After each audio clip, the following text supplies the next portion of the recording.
ఉమ్మడి మెదక్ జిల్లాలో ఎండలు మండిపోతున్నాయి. చలికాలంలో రాష్ట్రంలోనే అత్యల్ప ఉష్ణోగ్రతలతో వణికించిన జిల్లాపై భానుడు తన ప్రతాపాన్ని చూపుతున్నాడు. రోజురోజుకు పెరుగుతున్న ఎండలు జిల్లా వాసుల్ని ఉక్కిరిబిక్కిరి చేస్తున్నాయి. పగలు 9 గంటలు దాటిన నుంచి సాయంత్రం 6 గంటల వరకు ఎండ తీవ్రత అధికంగా ఉంటోంది.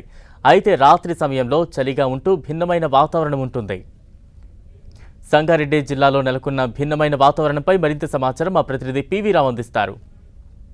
ఉమ్మడి మెదక్ జిల్లాలో ఎండ తీవ్రత రోజు పెరుగుతోంది. ఒకవైపు పగలు విపరీతమైనటువంటి ఎండలు, రాత్రి విపరీతమైన చలి, ఒక భిన్నమైనటువంటి వాతావరణం మాత్రం ఉమ్మడి మెదక్ జిల్లా నెలకొంది. ఉదయం పూట ఎండ మాత్రం 37.3 డిగ్రీలుగా నమోదవుతూ ఉంది.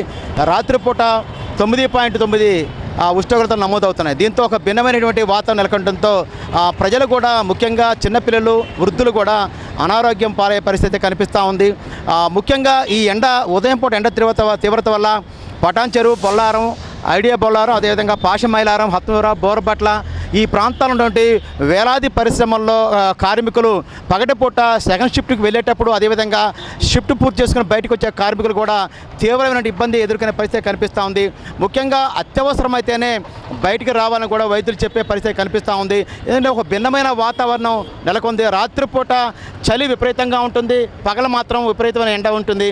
మార్చి నెలలోనే ఎండలు ఈ విధంగా ఉంటే ఇక వచ్చే నెల ఏప్రిల్, మే నెలలో ఇంకెలా ఉంటాయని కూడా ప్రజలు హడలిపోయే పరిస్థితి ఉంది. మొత్తం మీద చూసుకున్నప్పుడు జనాలు అధికంగా ఉన్న ప్రాంతాల్లో, రైల్వే స్టేషన్స్, అదేవిధంగా బస్టాండ్లు, ప్రాంతాల్లో జనం అధికంగా ఉండే ప్రాంతాల్లో మాత్రం మజ్జిగ కానీ, నీటి సౌకర్యం కానీ కల్పించాల్సిన అవసరం ఉంది.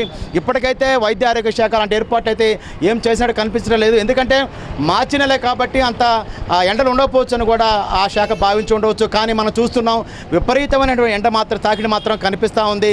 ప్రజలు అల్లాడిపోయే పరిస్థితి కనిపిస్తూ ఉంది. అత్యవసరమైతేనే బయటికి రావాలని కూడా కొంతమంది వైద్యులు చెప్పే పరిస్థితి ఉంది. ముఖ్యంగా పిల్లలు, వృద్ధులు మాత్రం పగటిపూట బయట రాకుండా ఉంటేనే మంచిదని చెప్పే పరిస్థితి కనిపిస్తూ ఉంది. కెమెరా పర్సన్ వినోద్తో పివి రావు, 10 టీవీ, సంగారెడ్డి నుంచి.